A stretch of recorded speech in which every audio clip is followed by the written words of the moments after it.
काळजाचा थरकाप उडवणारी एक अत्यंत दुर्दैवी घटना समोर आली आहे. निसर्ग सौंदर्यासोबतच मृत्यूचा सापळा म्हणून कुप्रसिद्ध असलेल्या आंबेनळी घाटात एक भीषण अपघात झालाय. पोलादपूर महाबळेश्वरला जोडणाऱ्या या घाटात दाभिळ गावाच्या हद्दीत एक काळ्या रंगाची स्कॉर्पिओ एन कार तब्बल 1500 फूट खोल महाकाय दरीत कोसळली आहे.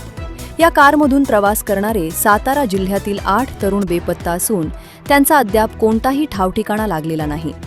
रविवार पहाटे घडलेली ही थरारक घटना आज सोमवार 25 मे रोजी पोलिसांच्या सतर्कतेमुळे उघडकीस आली असून सध्या घटनास्थळी युद्ध पातळीवर महारेस्क्यू ऑपरेशन सुरू करण्यात आले.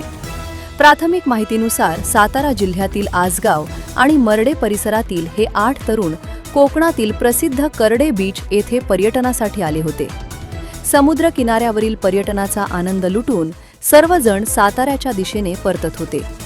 मात्र रविवार 24 मे रोजी पहाटे 5:30 वाजण्याच्या सुमारास आंबेनळी घाटातील अत्यंत धोकादायक मानल्या जाणाऱ्या दाभिल टोकजवळ चालकाचे वाहनावरील नियंत्रण सुटले आणि कार थेट 1500 फूट खोल कालकुट्ट दरीत कोसळली.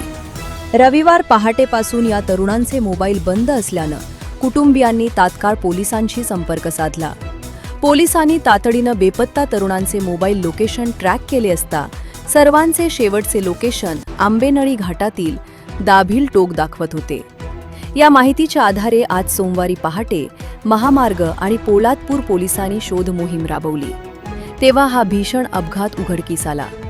दरी तब्बल 1500 फूट खोल आणि अत्यंत दुर्गम असल्यानं रेस्क्यू टीमच्या जवानांना प्रचंड कसरतीचा सामना करावा लागत आहे. सध्या घटनास्थळी पोलादपूर पोलीस, महामार्ग वाहतूक police, Pratapgad search and rescue team, Mahabaleshwar trekkers आणि महाडच्या सी स्केपचे जांबाज जवान जीवाची पर्वा न करता दोरखंडाच्या साह्यानं दरीत उतरले आहेत.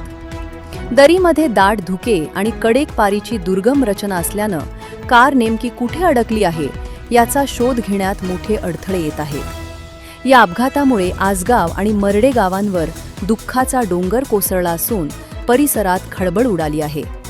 पोलादपूर महाबळेश्वर रस्त्यावर दरवर्षी असे भीषण अपघात घडत आहेत. त्यामुळे प्रशासनानं या संपूर्ण घाट परिसरात दोन्ही बाजूंनी सीसीटीव्ही कॅमेरे बसवावेत अशी मागणी आता जोर धरू लागली आहे, जेणेकरून अशा दुर्घटना वेळीच उघडकीस येऊन अपघातग्रस्तांचे प्राण वाचवणं शक्य होईल. जनोदयकरिता मिलिंद माने, महाड.